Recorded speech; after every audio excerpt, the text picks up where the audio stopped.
India में फिर से खेला हो गया है। ना तो गठबंधन का एजेंडा तय हो पा रहा है, ना पीएम फेस पर सहमति बन पा रही है और ना ही सीट शेयरिंग पर बात बन पा रही है। और अब संयोजक पद के लिए नीतीश कुमार के इनकार ने गठबंधन के लिए और मुसीबत खड़ी कर दी है।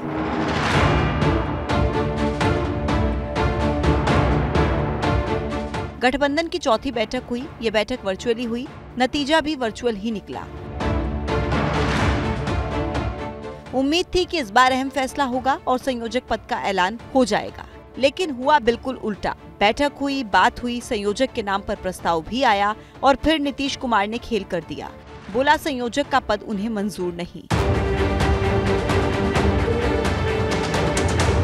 नीतीश कुमार ने तो नया प्रस्ताव ही पेश कर दिया, जिससे मामला सुलझने से पहले ही और उलझ गया।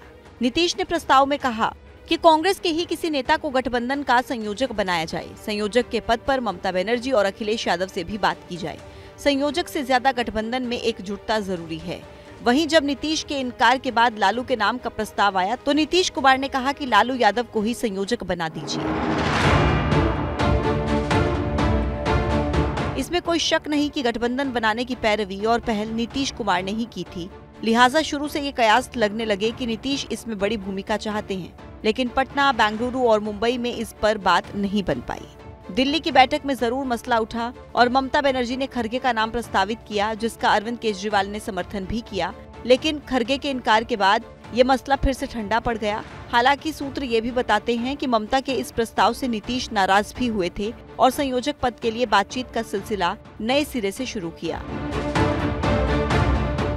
अब जब वर्चुअल मीटिंग में नीतीश के नाम का प्रस्ताव या जो उन्होंने इनकार कर दिया, बैठक में कई दलों के नेता शामिल नहीं हुए। ऐसे में सवाल है कि इसके पीछे की वजह क्या है। नीतीश कुमार ने अपनी मर्जी से इनकार किया या फिर इन सब के पीछे कोई खेल है।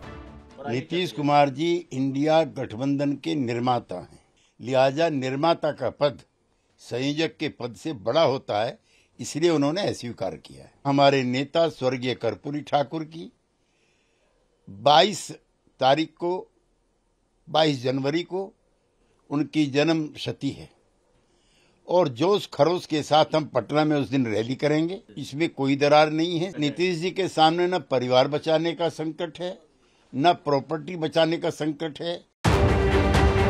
जेडीयू भले ही सफाई दे, लेकिन सूत्रों के हवाले से खबर है कि नीतीश को लेकर ममता बनर्जी ने ही खेला कर दिया। बैठक में सभी दलों ने नीतीश कुमार को संयोजक बनने पर सहमति जता दी। सीताराम येचुरी ने सबसे पहले नीतीश कुमार का नाम लिया। इस बीच राहुल गांधी ने कहा कि ममता बनर्जी नीतीश कुमार के नाम से सहमत नहीं है। इसके बाद नीतीश कुमार ने कह दिया कि उन्हें संयोजक नहीं बनना है। दरअसल इसके पीछे नीतीश के कभी करीबी रहे प्रशांत किशोर ने ही खेला कर दिया। सूत्रों के मुताबिक पीके ने ममता बनर्जी को ये सलाह दी कि अगर वो नीतीश कुमार को चुनाव के बाद पीएम नहीं बनने देना चाहती या अपने विकल्प को आगे करना चाहती हैं, तो नीतीश कुमार को गठबंधन का संयोजक बनने से रोकना होगा। लिहाजा ममता बनर्जी ने प्रशांत किशोर की बातों को मान लिया और इसी को लेकर वर्चुअल बैठक में शामिल नहीं हुई। ममता के विरोध के चलते नीतीश ने संयोजक बनने से इनकार कर दिया। जहां नीतीश के एक पुराने सहयोगी पीके ने खेल कर दिया, तो कभी नीतीश के साथ रहे जीतन राम मांझी उनके लिए सहानुभूति जता रहे हैं। अब किसी को राजा बनाने का सपना दिखाकर सेनापति बना दीजिएगा, तो वो क्यों सेनापति बनेगा? जवाब तो लालू जी को देना चाहिए कि आखिर उन्होंने नीतीश जी के साथ ऐसा क्यों किया। अच्छे भले आदमी को सपना दिखाकर कैसा बना दिया। हम सब बहुत दुखी हैं। यानी नीतीश के इनकार से साफ है कि गठबंधन में सब कुछ ठीक नहीं है और बिहार की राजनीति में नए समीकरण बन सकते हैं। नीतीश कुमार के स्टैंड को उनकी नाराजगी से जोड़कर देखा जा रहा है। माना जा रहा है कि नीतीश कुमार ने बता दिया कि भले ही गठबंधन के लिए उन्होंने मेहनत की, लेकिन मौजूदा वक्त में सीट शेयरिंग के फॉर्मूले से लेकर तमाम मुद्दों पर उन्हें किनारे कर दिया गया है। लिहाजा अब उन्हें संयोजक बनने की कोई लालसा नहीं। दूसरा मीटिंग में गठबंधन के 28 में से सिर्फ 9 दल ही शामिल हुए, यानी कि 19 पार्टी मीटिंग से दूर रही। कांग्रेस ने नहीं, किसी दूसरे नेता ने और पार्टी के एक नेता ने नीतीश जी के नाम की चर्चा की और उस पर कहीं से कोई समर्थन नहीं मिला। और जब समर्थन नहीं मिला, साइलेंस हो गया बैठक में, तो थोड़ी देर के बाद नीतीश जी ने अपनी लाज बचाने के लिए कहा कि हमको नहीं बनना है। अगर नीतीश जी का प्रस्ताव होता है, आवेदन होता है, तो बीजेपी के लोगों को निर्णय लेना है। लेकिन वैसी कोई परिस्थिति आएगी तो मैं नीतीश जी के पैरवीकार के रूप में जरूर कोशिश करूंगा उनके लिए। बीजेपी भी नीतीश पर तंज कसने में पीछे नहीं है। पार्टी का दावा है कि मकर संक्रांति के बाद बिहार में बड़ा खेला होने जा रहा है। ये जो संयोजक का पद ऑफर हुआ और वो कहते हैं कि हमने रिजेक्ट किया, तो ये पहले क्यों नहीं हुआ? बड़े बेआबरू होकर तेरे कूचे से हम निकले।